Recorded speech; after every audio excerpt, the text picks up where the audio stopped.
자, 오늘은 로마서에서 만난 복음 이제 25번째 시간으로서 오늘은 로마서 15장의 말씀을 상고해 보고자 합니다.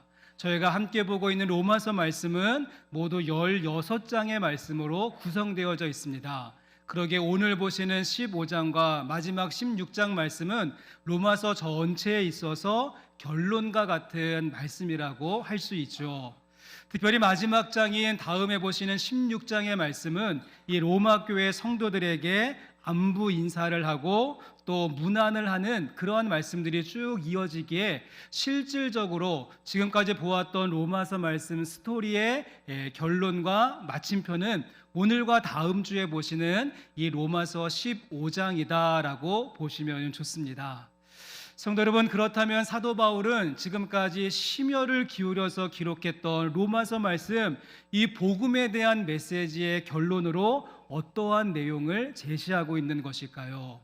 전 개인적으로 15장 말씀을 이렇게 묵상하면서 유독 눈에 들어왔던 단어가 하나 있는데요. 그것은 우리가 잘 알고 있는 영광이라고 하는 말이었습니다. 영광.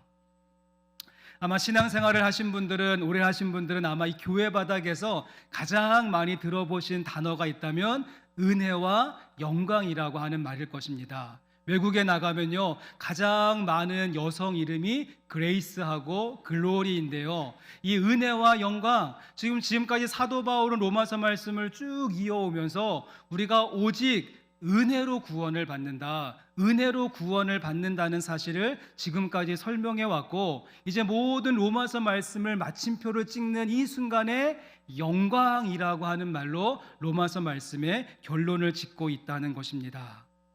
여러분, 그런데 우리 가운데 있는 한 가지 아쉬운 점은 무엇인가 하면 우리 영광이라고 하는 말을요, 너무 좁은 범위에서 생각하는 부분이 많습니다. 주로 어느 때 영광이라고 하는 말, 하나님께 영광을 돌립니다. 어느 때 주로 우리가 많이 사용합니까? 네, 어떠한 큰 좋은 상을 받거나 아니면 어떠한 큰 성공을 거두었을 때, 오스카상을 타거나 올림픽에 나가서 금메달을 받거나 전체에서 1등을 하거나 수석을 했을 경우에 시상대 가장 높은 곳에 올라서 트로피를 탁 쳐들고 이 모든 영광 하나님께 돌립니다. 이러한 광경을 너무 많이 목격해서 그런지 이 영광하면 굉장히 큰 성공을 거두거나 어떠한 성과물이 있을 때 하나님의 영광을 말할 자격이 주어진다라고 생각하는 경향이 있다는 것입니다. 여러분, 이러한 기준을 가지고 우리가 한번 생각해 보면 우리의 마음이 불편해집니다. 1등은 또 성공은 한 사람밖에 할 수 없는 것인데 그냥 우리와 같이 소소하게 평범하게 직장 생활하면서 그냥 가정 꾸리고 뭐 특별할 것 없이 살아간다면 그럼 하나님께 영광을 돌리지 못하는 것일까요? 내가 그래도 우리 자식한테는 좀 기대를 걸었는데 이놈도 나를 닮아가지고 그냥 평범하고 밋밋하게 살아간다면 우리의 가정은 하나님께 영광을 돌리지 못하는 것일까요? 아니면 삶의 무게와 이 육신의 연약함으로 인하여서 지금 내가 수년째 고생하면서 궁색한 삶을 살고 있다면 오히려 그 모습은 하나님의 영광을 가리우는 것이 되겠습니까? 아마 그렇지 않을 것입니다. 만약 금메달을 따고 학위를 받고 경제적으로 부유하고 트로피를 받는 것으로 평가한다면 우리가 보는 신약 성경에 나오는 무수히 많은 인물들 가운데 과연 영광스러운 삶을 살아갔던 사람은 몇 명이라고 할 수 있을까요? 거의 대부분의 성경의 인물들은요, 사회적으로 낮은 위치에서 죽을 고생하며 세상적인 성공과는 거리가 먼 주목받지 못한 인생을 살다가 그들의 생애를 끝내고 말았다는 것입니다. 그러기에 1등하고 성공하고 좋은 결과가 있어야지 영광을 말할 수 있다라고 하는 말은 우리의 마음을 불편하게 만드는 것이죠. 자, 이런 의미에서 예수님은 우리들에게 조금 다른 차원으로서의 영광에 대해서 말씀하신 구절들이 있습니다. 요한복음 12장 23절 말씀 보시겠습니까? 요한복음 12장 23절에 예수께서 대답하여 이르시되 인자가 영광을 얻을 때가 왔도다라고 말씀하시면서 예수님께서 영광의 때가 왔다라고 말씀하셨는데, 여러분, 그렇다면 예수님이 말씀하신 영광의 때는 어떠한 때일까요? 이어지는 말씀에 보았더니 내가 진실로 진실로 너희에게 이르노니 한 알의 밀이 땅에 떨어져 죽지 아니하면 한 알 그대로 있고 죽으면 많은 열매를 맺느니라. 예수님께서 말씀하신 영광의 때가 어느 때입니까? 한 알의 밀알과 같이 예수님께서 십자가에서 죽으시는 그때와 그 시간을 영광의 때다라고 말씀하셨다는 사실입니다. 예수님에게 있어서 영광의 시간은요, 왕관을 쓰고 높은 자리에서 칭송받고 박수받는 그런 때가 아니라 오히려 가시면류관을 쓰시고 한 알의 밀알과 같이 예수님의 모든 것을 쏟아 부어주시는 그 순간, 그때를 영광의 시간이라고 말씀하신 것 아니겠습니까? 그런가 하면 요한복음 13장 31절 말씀에서도 그가 나간 후에 예수께서 이르시되 지금 인자가 영광을 받았고 하나님도 인자로 말미암아 영광을 받으셨도다. 여기 나간 사람이 누구입니까? 가룟 유다이죠. 가룟 유다가 예수님을 팔기 위한 그 일을 실행하는 그때부터 십자가를 지시는 그 순간까지 영광의 시간이고, 이 모습을 통하여서 하나님 아버지께서 영광을 받으셨다라고 표현하고 있는 것을 확인하게 되어집니다. 이렇게 철저하게 예수님의 영광은 십자가의 사건이었습니다. 성공하고 대박나고 시상대 가장 높은 곳에 서고 1등하고 금메달을 목에 거는 그 순간이 아니라 십자가에서 모든 것을 쏟아부으시며 목숨을 다하시는 시간이 영광의 타이밍이었다는 것이죠.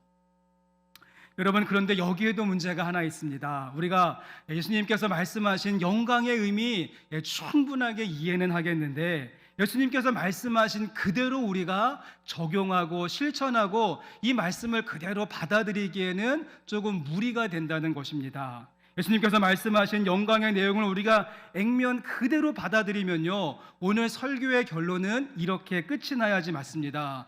여러분, 예수님께서 말씀하신 영광의 의미를 아시겠습니까? 그렇다면 이제부터 하나님께 영광을 돌리기 위해서 이제 모두 가셔서 죽으십시오. 여러분, 모두 순교하셔야 됩니다. 이번 주 안으로 우리 영생교회 성도님 여러분, 반드시 죽으시기를 바랍니다. 만약 다음 주에 살아서 오시는 분이 있다면 하나님의 영광을 가리우는 것입니다. 한 분도 빠짐없이 기필코 꼭 다 죽으시고 다 순교하십시오. 이렇게 설교를 하고는 저도 깰꼬닥 순교하는 자리로 가야 되고, 이번 주로 저희 교회 문은 딱 닫아버리는 것이 맞지 않겠습니까? 제가 조금 극단적으로 표현하기는 했지만 예수님께서 말씀하신 영광을 우리가 그대로 살아내려면 그런 삶을 결단해야 된다는 것입니다. 여러분, 그렇다고 한다면 우리가 극단적으로 죽지 않고 그리고 순교하지 않고 하나님께 영광을 돌릴 수 있는 방법은 과연 없는 것일까요? 여러분, 감사하게도 사도 바울은 우리의 이러한 고민을 알았는지 오늘 본문 말씀을 통하여서 우리가 죽지도 않고 순교하지도 않고 살아서 하나님께 영광을 올려드릴 수 있는 선명한 방법을 우리에게 소개해 주고 있는데요, 로마서 15장 5절과 6절 말씀, 본문 말씀입니다. 5절과 6절 말씀 같이 한번 읽어보시면서 그 방법이 무엇인지 같이 한번 이해해 보겠습니다. 이제 인내와 위로의 하나님이 너희로 그리스도 예수를 본받아 서로 뜻이 같게 하여 주사 한 마음과 한 입으로 하나님 곧 우리 주 예수 그리스도의 아버지께 영광을 돌리게 하려 하노라. 아멘.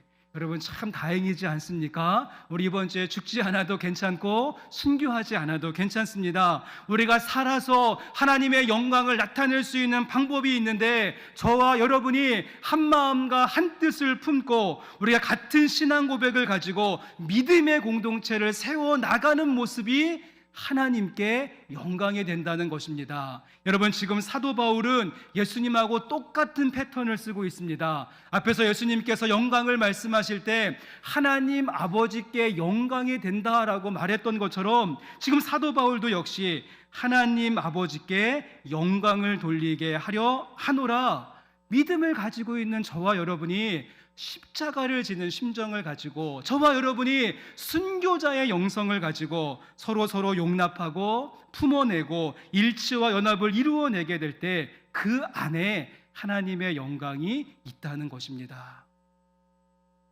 여러분 그렇습니다. 우리 교회가 몇천 명이 모이는 메가처치가 되고 우리가 번쩍번쩍거리는 것을 가지고 어떠한 종교 시설을 건축했다고 해서 여러분 그것이 하나님께 영광이 되지 않습니다. 여러분이 앉아 계신 이 자리가 지금 초현대식의 그런 극장식 의자로 쫙 바뀌고 이 강대상에 자동으로 높낮이가 막 조절이 되어지고 여기 앞에 수천만 원짜리 마이크가 세팅되어져 있고 스테인글라스로 장식되어져 있는 그 웅장한 공간에서 내가 찬양을 드렸다라고 해서 하나님께 영광이 되는 것이 아니라 우리 한 사람 한 사람이 십자가를 지는 심정으로 우리들의 마음속에 순교자의 영성을 가지고 서로 용납하고 품어내고 일치와 연합을 통해서 같은 뜻을 품고 한 마음과 한 입으로 주님을 고백하게 될 때 여러분 그 자리에 하나님의 영광이 머물게 되는 줄로 믿습니다. 자, 이제 그렇다면 본문 말씀 속으로 한 걸음 더 들어가 보시면 좋겠는데요. 오늘 사도 바울이 죽지 않고 우리가 살아서 영광을 돌릴 수 있는 방법을 쭉 소개하는데 그럼 우리가 어떻게 할 때 조금 더 구체적으로 한 마음과 한 입을 가지고 하나님을 찬양할 수 있는, 함께 고백할 수 있는 이런 공동체적인 영광을 만들어갈 수 있는 것인가? 오늘 사도 바울은 본문 말씀을 통하여서 우리에게 두 가지의 방법을 제시해 주고 있습니다. 자, 첫 번째는 무엇인가 하면 저와 여러분이 우리가 예수님을 본받는 자가 될 때, 저와 여러분이 예수님을 본받는 모습이 있게 되어질 때 하나님께 영광스럽게 살아갈 수 있다는 것입니다. 5절 말씀 다시 한번 보십시오. 5절 말씀 다시 보시면 이제 인내와 위로의 하나님이 너희로 그리스도 예수를 본받아 서로 뜻이 같게 하여 주사라고 말하면서 여러분 말씀의 흐름이 보이십니까? 우리가 한 마음과 한 뜻 될 수 있는 것은요 예수님을 본받는 자가 될 때 가능하다는 사실입니다. 자, 근데 여기에 나오는 이 5절 말씀에 예수님을 본받는다라고 하는 이 표현은요 지금도 신학적으로 약간 논쟁이 있는 부분입니다. 여러분 한번 생각을 해보시면 예수님을 본받는다, 여러분 생각하시기에 이것이 가능한 일이라고 보이십니까? 아니면 불가능한 일이라고 보이십니까? 여러분 이 질문에 대한 대답은요 신학적인 노선에 따라서 조금 양분화되어지고 서로 다른 의견이 있습니다.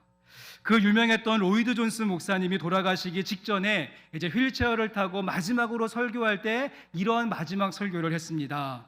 여러분, 기독교는 예수를 본받는 종교가 아닙니다. 여러분은 예수님을 본받으려고 노력하지 마십시오. 착하게 살려고, 도덕적으로 살려고 애쓰지 마십시오. 기독교는 행위의 종교가 아닙니다. 그저 우리는 십자가의 예수님을 바라보며 내가 죄인이라고 하는 사실만 확실히 알면 됩니다. 그러므로 예수님을 본받는다는 말은 인본주의이고 율법주의입니다. 이렇게 주장하는 조금 더 전통적인 시각을 가지고 있는 그러한 한쪽의 부류가 있고요. 그런가 하면 아니다, 그렇지 않다. 예수 그리스도를 닮아가야 되고 예수 그리스도를 본받을 수 있어야 된다. 왜 지금 세상이 기독교를 향하여서 손가락질을 하는가? 우리가 예수님을 닮은 모습을 나타내지 못했기 때문이다. 작은 예수가 되십시오. 그래서 심지어 이 감리교를 창시한 요한 웨슬리 목사님은 우리가 계속해서 예수님을 닮아가고 예수님을 본받게 되어진다면 마침내 그리스도의 완전, 크리스찬 퍼펙션이라고 하는 그 그리스도의 완전에까지 이르게 된다라고 주장을 했습니다. 어떠십니까? 여러분은 어느 쪽이 더 맞다라고 생각을 하십니까?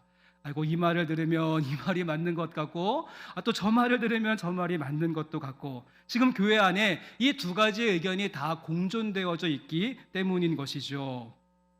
여러분, 그런데 저는요 이 두 가지의 주장이 모두 다 프레임부터 잘못되고 잘못 설정된 세팅값을 가지고 있다라고 생각을 합니다. 무슨 말인가 하면 둘 다 모두 어떻습니까?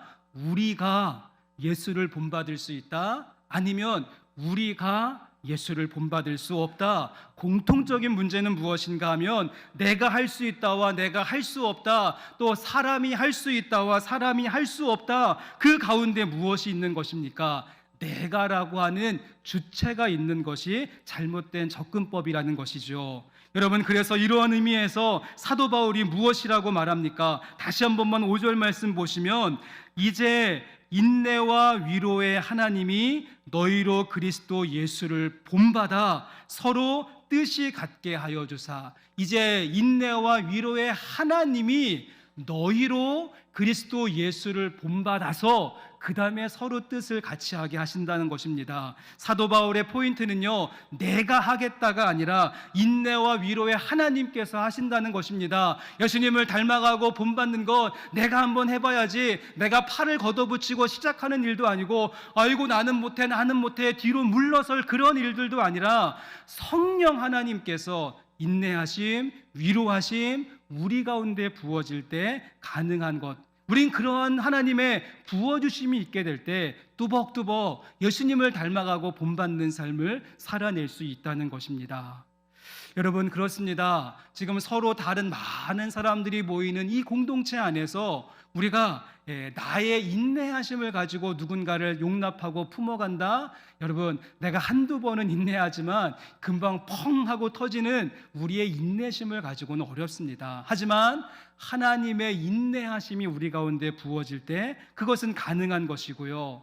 내가 전하는 위로 열심히 준비해서 위로의 말을 나누지만 정말 위로가 되지 않을 때가 얼마나 많이 있습니까? 하지만 위로의 근원이 되시는 하나님께서 위로하심을 부어주게 될 때 그 안에 치유와 회복의 일들이 일어난다는 사실입니다. 만약 나의 위로 또 나의 어떠한 인내 이런 것으로 가능하다고 한다면 그것은 나의 영광이지 하나님의 영광이 되지는 않을 것입니다. 하지만 주님께서 우리 가운데 위로하심으로 또 인내하심으로 부어지게 될 때 우리가 차근차근 예수님을 닮아가는 성품과 모습으로 만들어질 수 있는 것이고, 그럴 때 비로소 우리가 뜻을 같이 하고 마음을 같이 하고 힘을 다하여서 주님께 영광을 올려드릴 수 있는 믿음의 공동체, 이 공동체적인 영광을 우리가 함께 만들게 될 줄로 믿습니다. 정영종 시인이 쓴 비스듬히라고 하는 시가 있습니다. 시의 제목이 비스듬히였기 때문에 여러분, 이런 시는 약간 비스듬히 이렇게 읽으셔야지 조금 더 의미가 잘 와닿지요. 시가 이렇습니다. 생명은 그래요. 어디 기대지 않으면 살아갈 수 있나요? 공기에 기대어 서 있는 나무들 좀 보세요. 우리는 기대는 데가 많은데 기대는 게 맑기도 하고 흐리기도 하니 우리 또한 맑기도 흐리기도 하지요. 비스듬히 다른 비스듬히를 바치고 있는 이어라고 하는 시입니다. 사람 인자를 한문으로 생각해 보시면 서로 사람들이 이렇게 비스듬히 기대어 있는 모습이 사람 인자이고요. 우리는 이 코로나 팬데믹을 통과하면서 우리 모두가 다 연결되어져 있다라고 하는 비스듬히의 그런 교훈을 얻는 시간이었습니다. 제가 로마서 말씀 강의 첫 번째 시간에 사도 바울이 로마서 말씀을 쓰는 이유와 목적이 어떤 한 개인에게 구원이 무엇인가 설명해 주기 위해서 쓴 편지가 아니라고 말씀드렸습니다. 로마서의 수신자는 어떠한 개인 한 사람이 아니라 로마에 있었던 교회 공동체 그 전체에게 주셨던 말씀이다라고 말씀드렸죠. 여러분, 그러게 로마서 말씀을 읽고 어떠한 한 사람의 개인의 구원의 확신과 또 회심과 변화의 모습으로 그친다라고 한다면 로마서의 목적을 반밖에 이루지 못하는 것일 것입니다. 나는 로마서 말씀을 읽고 마음이 뜨거워졌다. 나는 로마서 말씀을 공부하고 구원의 확신을 얻었다. 나는 로마서 말씀을 묵상하고 은혜와 믿음이 무엇인지 알았다. 여러분, 여기에서 그치는 것이 아니라 우리는 이 로마서 말씀을 통해서 공동체를 알게 되었고, 우리는 로마서 말씀을 통하여서 하나됨의 신비를 경험하게 되어졌으며, 우리는 로마서 말씀을 통하여서 개인을 넘어 단체와 공동체를 보게 되었다.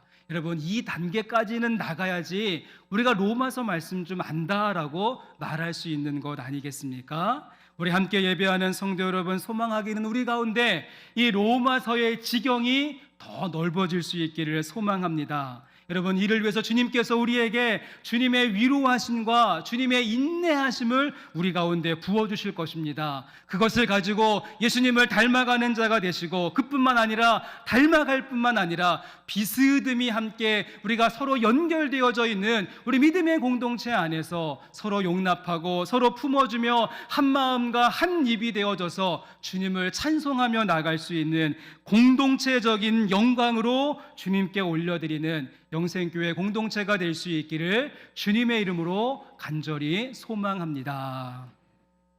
자, 그런가 하면 또 한 가지의 방법이 있습니다. 우리가 같은 뜻을 품어서 주님께 영광을 올려드리기 위해서 예수님을 본받는다, 주님을 본받는다, 이런 모습도 필요하지만 또 한 가지 중요한 것은 무엇인가 하면 주님께서 나를 받으셨다, 우리 주님께서 우리 한 사람 한 사람을 받아주셨다라고 하는 이 믿음의 고백이 베이스와 이 바탕에 깔려 있어야 한다는 것입니다. 이번엔 본문 말씀 가운데 7절의 말씀, 우리 7절의 말씀도 같이 한번 읽어보시겠습니다. 그러므로 그리스도께서 우리를 받아 하나님께 영광을 돌리심과 같이 너희도 서로 받으라. 이번에 7절 말씀에도 영광이라고 하는 말이 반복되는데요, 어떻게 가능한가? 서로 주고받고 용납하고 품어주는 것이 필요한데 그 근거를 어디에 두고 있습니까? 그러므로 그리스도께서 나를, 우리를 주님께서 먼저 받으셔서 하나님께 영광을 돌리심과 같이 그처럼 너희도 서로 받으라라고 말씀하고 있는 것이죠. 여러분, 이 부분의 영어 성경을 보시면 웰컴이라고 하는 말을 씁니다. 웰컴, 잘 하시는 말이죠. 환영한다라고 하는 웰컴. 우리 주님께서 우리 한 사람 한 사람을 아무런 조건과 무엇 따지지 아니하시고 웰컴, 우리를 받아주셨다라고 하는 사실을 우리가 인식하고 그 은혜에 감격한다라고 한다면 이제 우리도 나가서 누군가를 아낌없이 웰컴해 줄 수 있는 그 모습이 필요하다라고 하는 구절이 되는 것입니다. 이것도 역시 내 마음의 그릇이 크기 때문에, 내 도량이 넓기 때문에 가능한 것이 아니라 이 허물 많고 부족하고 연약하고 죄투성이인 이 나를 주님께서 아무런 조건 없이 받아주셨던 웰컴을 알게 될 때 우린 누군가의 그 허물까지도 덮어줄 수 있는 웰컴의 자리에 설 수 있다는 것입니다. 여러분, 사실 사도 바울은 이 말씀을 하고 난 다음에 그 다음 8절 말씀에 보시면요, 하나님께서, 예수님께서 유대인들을 받아주시지 않았는가, 이런 이야기를 하고, 그 다음에 9절 말씀은 하나님께서 이방인들도 받아주시지 않았는가, 이런 말을 언급합니다. 하나님이 유대인도 받아주시고 이방인들도 받아주시고 모든 사람을 웰컴해 주셨는데 왜 그렇게 모여진 너희들 사이에서 용납하지 못하고 기질이 다르다고 성품이 다르다고 왜 서로 웰컴하지 못하는가, 이러한 질문을 던지고 있는 것이 오늘 본문 말씀의 흐름이 된다는 것입니다. 전 지난 한 주간 동안에 오늘 본문의 말씀을 묵상하고 설교를 준비하면서 여러 번 부르고 또 불렀던 찬송가가 하나 있습니다. 찬송가 135장 어저께나 오늘이라 라고 하는 찬양에 보시면 3절에 이런 가사가 있습니다. 저희 아내가 가급적이면 설교할 때 찬양 부르지 말라고, 은혜가 안 된다고 하는데 지금 주무시는 분들이 몇 분 계셔서 긴장감을 가지고 들으시라고 제가 좀 불러보려고 합니다. 허물 많은 베드로를 용서하시고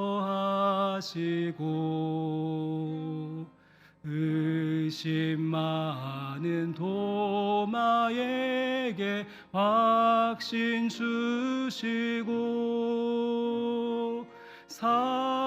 사랑하는 그의 제자 가슴에 안고 부드러운 사랑으로 품어주셨네.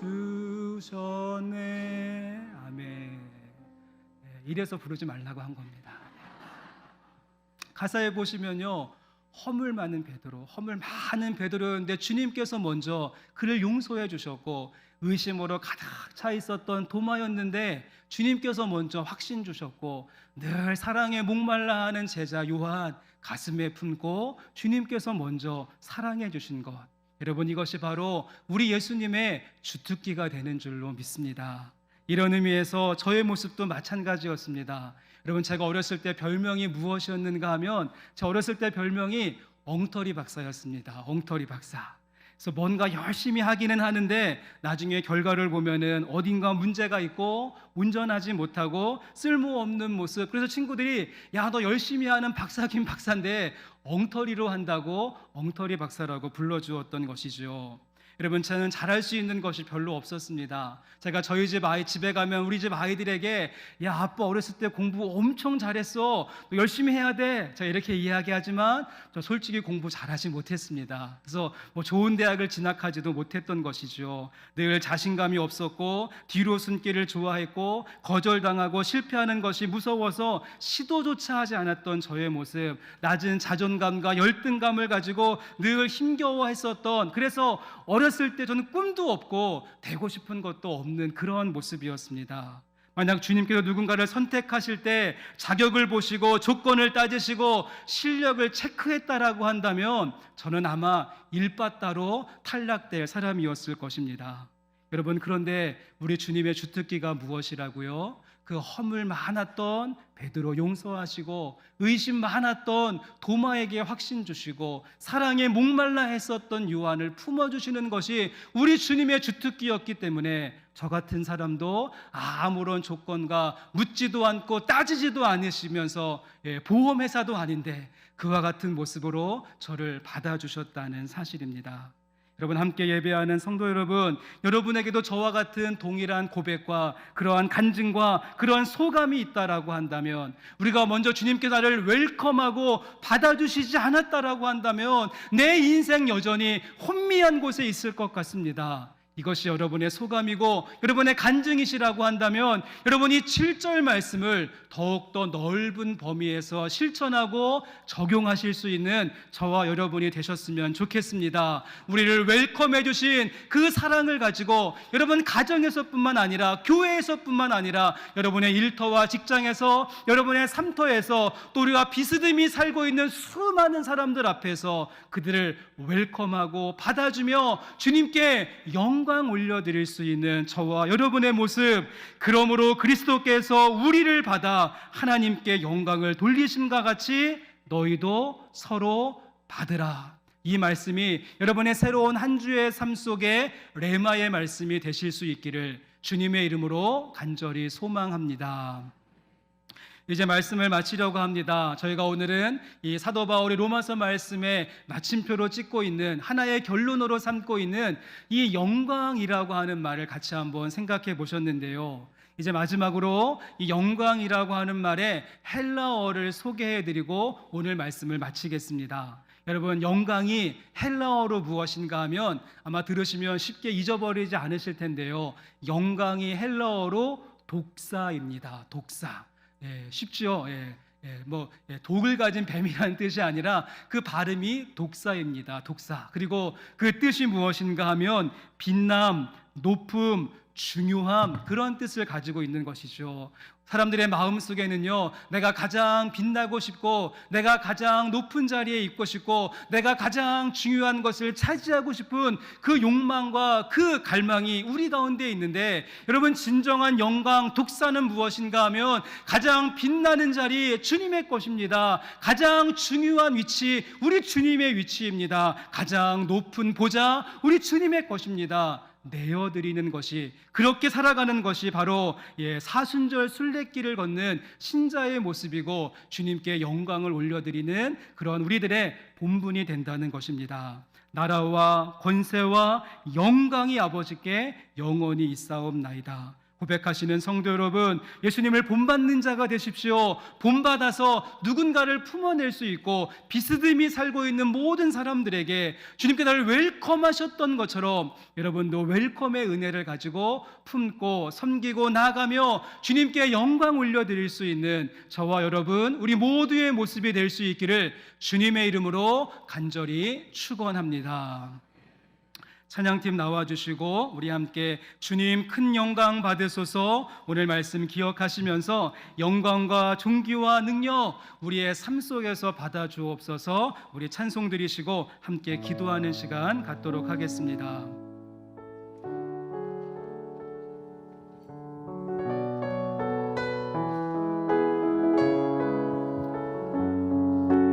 함께 찬양 드리겠습니다. 주님 큰 영광 받으소서. 주님 큰 영광 홀로 찬양 받으소서. 홀로 찬양 받으소서. 모든 이름 위에 뛰어난 이름 모든 이름 위에 뛰어난 온 땅과 하늘이 다 찬양해. 온 땅과 하늘이 다 찬양해. 겸손하게 우리 무릎 꿇고 겸손하게 우리 무릎 꿇고 주 이름 앞에 영광 돌리세. 모두 절하세 독생자 예수. 모두 절하세 독생자 예수. 주님께 찬양 드리니 주님께 찬양. 모든 영광과 존귀와 능력을 모든 영광과 존귀와 능력 받으소서. 받으소서.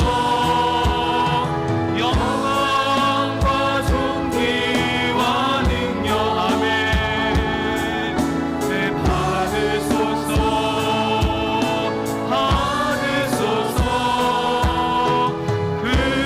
그리스도 살아계세. 다시 한번 고백합니다. 주님 큰 영광 받아 주옵소서.